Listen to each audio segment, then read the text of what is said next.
The Situation Room was dead silent as the image flickered on the massive screen. A vessel the size of Manhattan hovered in low orbit, its dark hull gleaming like obsidian against the backdrop of Earth. No insignias, no warning beacons, just a silent colossus that had appeared without fanfare or negotiation. President Jack Callahan leaned back in his chair, fingers steepled beneath his chin. His chief of staff, Robert Ellis, shifted uneasily at his side, but Callahan didn't acknowledge him. He was too busy studying the alien warship. Across the table, General Raymond Carter, head of U.S. Strategic Command, spoke first. Mr. President, NORAD confirms this craft arrived without any detectable warp signature. We have no idea how it bypassed our early warning systems. A beat of silence. Then Carter continued, his voice edged with restrained urgency. It's already demonstrated hostilities. 2 hours ago, it obliterated an uninhabited island in the Pacific. No warning, no communication. Just a single concentrated energy burst that turned solid rock into molten slag. Callahan exhaled through his nose. Casualties? None. But that was a demonstration. They wanted us to see it. Ambassador Elias Morgan, the nation's foremost expert in extraterrestrial diplomacy, tapped his knuckles on the table. The Xenar Dominion, he said flatly. If their patterns hold, we'll receive a formal ultimatum soon. They don't conquer planets outright. They intimidate, display overwhelming force and demand submission. If resistance seems feasible, they escalate. If it doesn't, they install a puppet regime and strip a world for resources. Robert Ellis wiped his palms against his suit. Jesus. A tone chimed from the console in front of them. A voice, guttural, laced with unnatural distortion, filled the room. Inhabitants of Earth. I am Overlord Threxus, emissary of the Xenar Dominion. Your world is now under the Dominion's purview. You will submit your leadership, your resources, and your fealty. Refusal will not be tolerated. The transmission cut. No threats. No conditions. Just an expectation of surrender. General Carter folded his arms. Orbital scans suggest they have enough firepower to wipe out a continent. If they decide to attack, we won't stop them. Callahan finally moved, standing and adjusting the cuffs of his shirt. Then we won't give them the chance. He turned to Morgan. Tell them I'll meet their envoy. Here in the White House. Carter stiffened. Sir, that's unacceptable. If you go aboard their ship, we lose all control over the situation. I said here, Callahan repeated. On our soil. If they want to talk, they come to us. Morgan hesitated. That's an unprecedented demand. They might take it as an insult. Callahan gave him a thin smile. Good. Pause. Then Carter let out a short breath, something close to a laugh. You think you can win a game of nerves with an interstellar empire? Callahan's smile didn't waver. I think they're used to scaring people. I also think they've never met me. An hour later, the sky above Washington darkened as the Xenar transport descended, a wedge of burnished metal that barely made a sound as it settled on the White House lawn. Secret Service agents stood in a tight perimeter, hands hovering over concealed weapons they all knew would be useless if things went south. The air shimmered. Then, in a flash of violet light, they appeared. Overlord Threxus towered above the humans, at least 7 feet tall, clad in ceremonial armor that gleamed like polished bone. His elongated face was unreadable, his yellow eyes scanning the scene with practiced detachment. Behind him, 2 guards, hulking reptilian figures with curved blades strapped to their backs, flanked his every step. The White House doors opened. President Callahan emerged, descending the steps without hesitation, his movements deliberate and unhurried.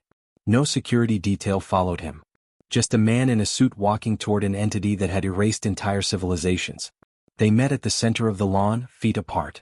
Threxus's voice was like a knife scraping metal. You show neither fear nor reverence. That is unusual. Callahan's expression didn't change. I don't waste time on ceremony. You came here. So talk. A faint curl of amusement tugged at the alien's lips.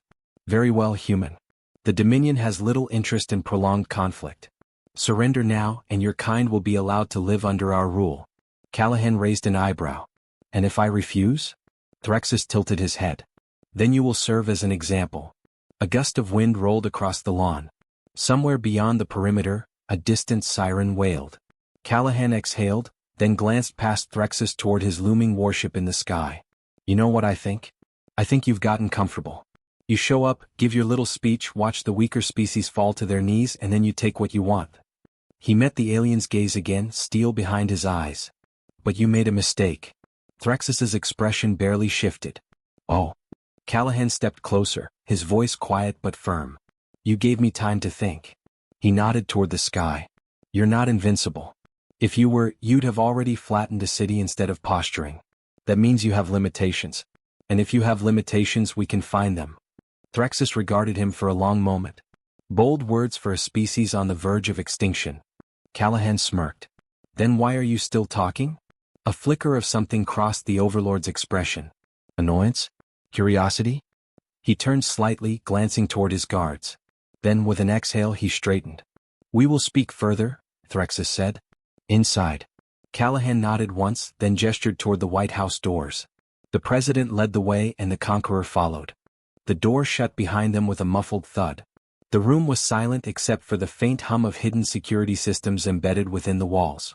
Overlord Threxus stood at the center of the Oval Office, his elongated form unervingly still, his yellow eyes sweeping across the space with calculated detachment. President Callahan moved toward his desk, unhurried, deliberately turning his back to the alien as he retrieved a folder from a drawer. He placed it on the polished wood surface but didn't open it. Instead, he leaned forward, resting his hands against the desk's edge. You wanted a meeting, Callahan said. Now you have one. Threxus studied him for a long moment before stepping forward, his armor making no sound against the carpet. This world, this government, is a remnant of a primitive era, he said, his voice smooth but weighted with disdain. You cling to illusions of control while forces beyond your comprehension decide your fate. Callahan exhaled through his nose. I've heard variations of that speech before. Always from men who thought they were invincible. Threxus's lip curled slightly, a twitch of amusement, or irritation. And how did those men fare? Most of them are dead. Callahan flipped the folder open and slid it across the desk. Inside were high-resolution images of classified military operations, schematics, crash site recoveries, weapons testing. Threxus didn't move to touch them, but his gaze flicked over the contents. We've been watching the stars for longer than you think, Callahan said. Long enough to know we're not alone. Long enough to prepare. Threxus's gaze lingered on a particular photograph. An alien vessel, half buried in a desert expanse, its hull scorched and fractured. His expression remained unreadable, but a subtle shift in his posture betrayed something. Recognition. You claim readiness, Threxus said, looking up. But understanding scraps of technology is not the same as wielding it. Callahan smirked. That's true. But I also know something else. He tapped a finger on the desk. You wouldn't be talking if you thought we were helpless. The air in the room felt heavier, as if the very fabric of the moment had tightened. Threxus turned slightly, regarding the framed American flag on the wall. Your species has spirit, he admitted. But spirit does not alter the reality of power. Callahan settled into his chair, his expression shifting into something almost conversational. Power isn't just firepower, Overlord. It's knowing when the guy across from you is bluffing. Threxus's eyes narrowed. You believe I am bluffing? Callahan shrugged. I think you came here expecting submission. That's not happening. And now you're trying to decide if it's worth the trouble to make an example out of us. A slow silence stretched between them. Then Threxus's guards moved, shifting slightly on their feet. Subtle but enough for Callahan to notice. They weren't as confident as their leader. Callahan leaned back. Let me make this simple. You think Earth is an easy target. You're wrong. If you want a war, you'll get one. You might win in the short term, but we'll make sure it costs you more than you can afford. Threxus studied him, then let out a slow exhale. Your threats amuse me. Callahan shook his head. That wasn't a threat. Just a fact. Threxus turned, pacing toward the bookshelf, his fingers grazing the spines of leather-bound volumes as if idly considering their worth. Then he stopped, head tilting slightly. Tell me, President Callahan, he said without looking back, what do you know of the Vor Empire? Callahan's expression didn't shift. Enough. Threxus's eyes flicked to him. Then you know they once rivaled the Dominion in strength. Callahan gave a slow nod. And that you destroyed them. Threxus turned fully now, taking a measured step closer. Not entirely. They fought like you claim you will. They resisted. But in the end they burned. His voice was almost quiet now. Their homeworld is ash. Their name is forgotten. Their legacy, he exhaled, gesturing dismissively, is nothing. Callahan didn't blink. You left out a detail. Threxus arched a brow ridge. Callahan tapped the folder again. We intercepted Dominion battle reports. The Vor didn't just die. They hurt you. Enough that your empire bled. He leaned forward. And that's why you don't want another drawn-out war. You've spent centuries consolidating power, not expanding. That tells me you're not as invincible as you pretend. A flicker of something, an irritation, an acknowledgement, Callahan couldn't quite tell, crossed Threxus's features. Callahan exhaled. So let's cut the performance. You want Earth? You're going to have to take it. And that means fighting. The question is, are you ready to bleed for it? For the first time, Threxus didn't answer immediately. The silence stretched between them, taut and unspoken. Then after a long pause, the Overlord tilted his head. You are an anomaly among your kind. Callahan smirked. I hear that a lot. Threxus let out a quiet breath, then straightened. Very well, President Callahan. If you will not surrender willingly, then the next step is clear. He turned toward the door. Callahan didn't move. The Overlord stopped just before exiting. Prepare your world. The Dominion does not make idle threats. And with that he was gone. The door shut behind him and the Oval Office was silent once more. Callahan sat motionless for a long moment, staring at the space where Threxus had stood. Then, with deliberate calm, he reached for the intercom and pressed a button. General Carter. Initiate protocol ironclad. There was a beat of static, then Carter's voice, sharp and immediate. Understood, sir.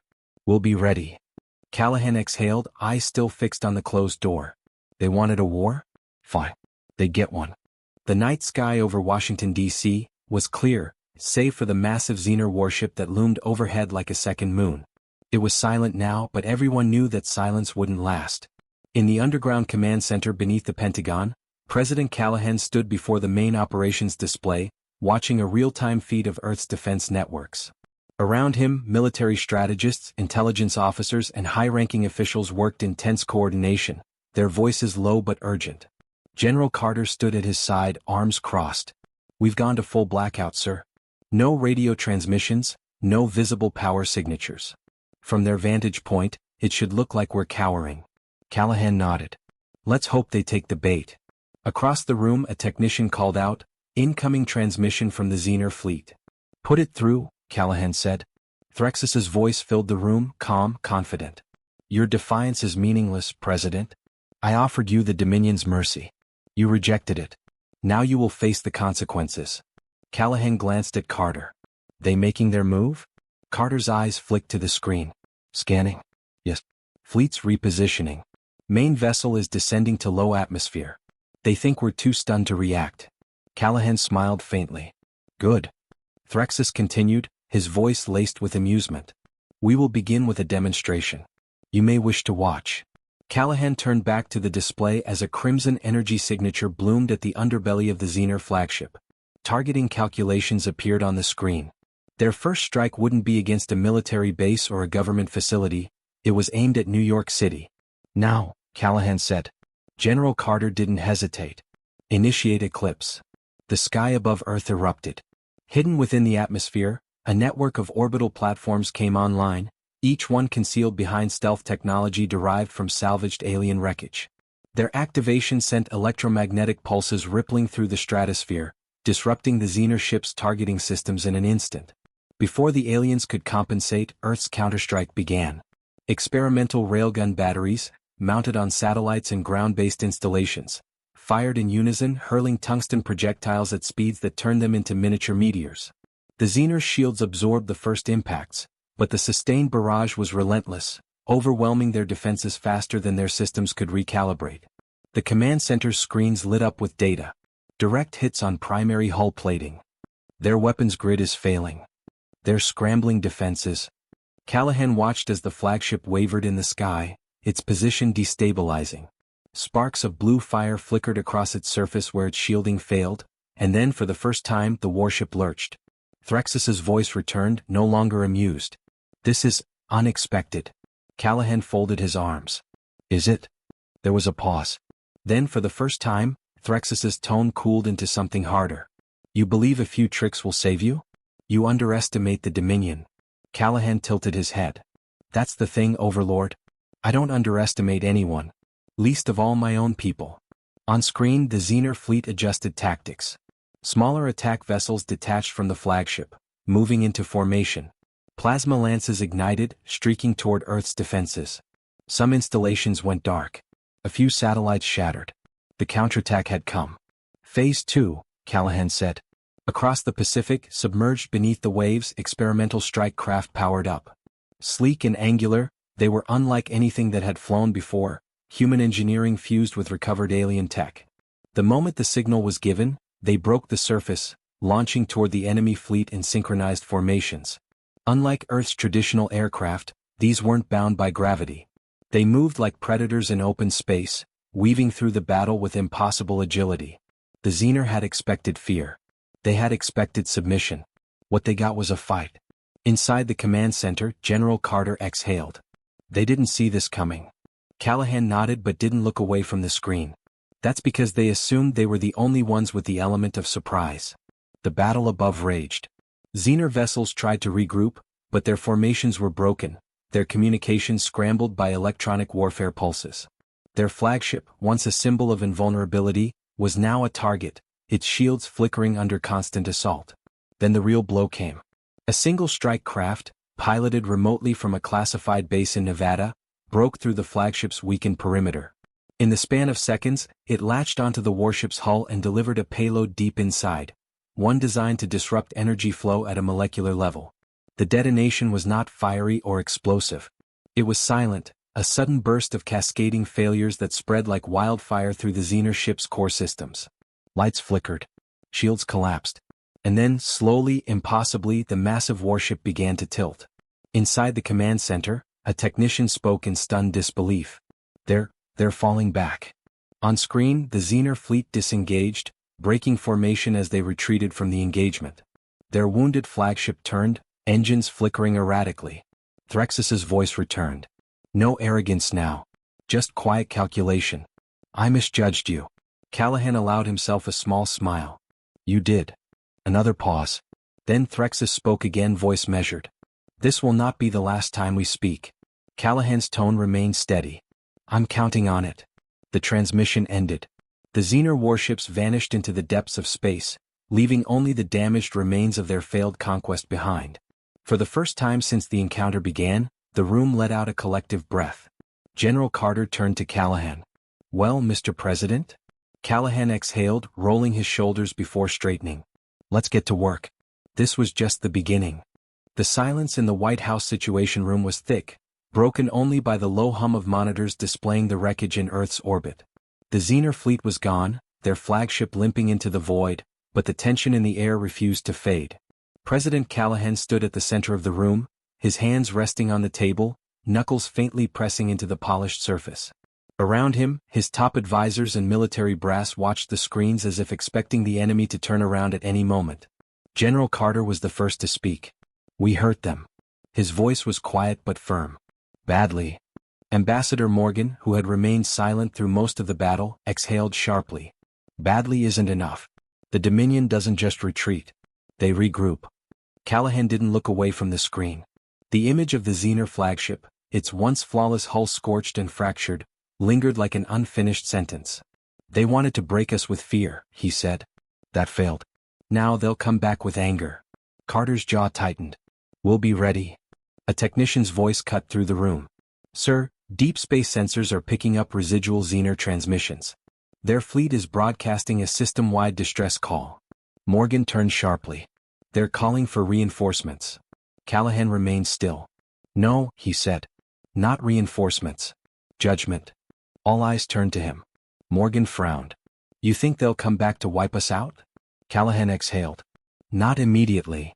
He tapped a finger against the table, thinking. Threxus came expecting submission.